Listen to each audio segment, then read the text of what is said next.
l'enfer. On se croirait à Dunkerque. Envoyé spécial dans les coulisses du marché de Noël pour vous apprendre quelques petites anecdotes. Merci en tout cas d'avoir suivi les vidéos jusque là, ça a été très stimulant d'en sortir une par jour. Maintenant on commence un peu à être à court de sujet pour aller dans un marché de Noël. Après l'attentat de Strasbourg, la sécurité a bien entendu été renforcée et j'espère qu'on va pas m'arrêter parce que j'ai des fils qui sortent de ma poche. C'est pas une bombe, c'est juste mon micro-cravate. Est-ce que vous saviez qu'un sapin naturel était plus écologique qu'un sapin artificiel? Les sapins artificiels ils sont en plastique, donc à base de pétrole, ils sont faits à l'étranger, donc vous les envoyez en France, donc du coup leur empreinte écologique elle serait de 2 à 10 fois supérieure à celle d'un sapin naturel. Surtout qu'il y a beaucoup de sapins qui sont plantés localement en France et qu'on peut ensuite recycler ou replanter. Je pense qu'il faudrait garder votre sapin en plastique une bonne dizaine d'années pour pouvoir compenser. Un sapin rapporté, 10 € offert. Placement de produits botaniques.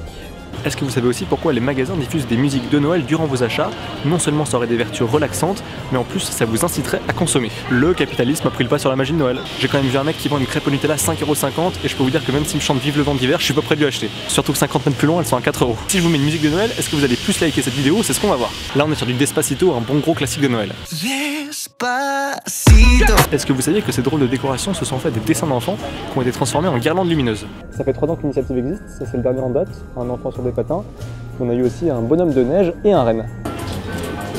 Ça c'est de l'art, ou du lard, mais beaucoup de fromage quand même. Mais est-ce que c'est du vrai reblochon fermé dans cette tartiflette? Mes papilles gustatives au savoyarde m'ont malheureusement dit le contraire. Je suis infaillible. J'espère en tout cas que votre avant Noël s'est bien passé, mais il pourra pas être pire que Mia, une petite fille de 2 ans qui a retrouvé une souris morte dans la case 14 de son calendrier de l'Avent. Le Père Noël je sais pas, mais en tout cas la petite souris est bien morte. Et puis votre calendrier de l'Avent ne pouvait être que bien avec une vidéo par jour. C'est rigolo, c'est un photomaton de Noël. Est-ce que ça marche?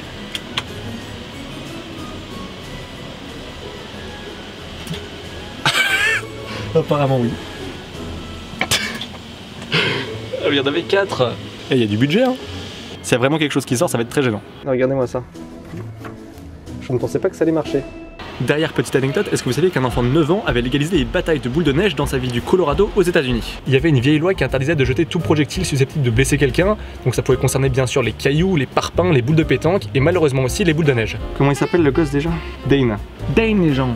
C'est un jeu de mois de balle ça non? Dane c'est le nom du garçon, voulait organiser des batailles de boules de neige avec ses copains sans avoir de problème. Le conseil municipal a fini par abroger cette loi et Dane a pu lancer la première boule de neige légale de sa ville. C'était le Père Noël hippie baba cool qui met de l'encens en pôle Nord. Le Père Noël est pas là, il s'interdit d'y aller. Hop, hop, bim. Qu'est-ce que tu vas dire Papa Noël? Oula, je vais dire tomber quelque chose. J'espère en tout cas que ce calendrier de la vente d'informations vous aura plu. Comme d'habitude, vous pouvez vous abonner en cliquant par ici. Vous pouvez me rejoindre sur Facebook et sur Twitter. Les liens sont dans la barre d'infos.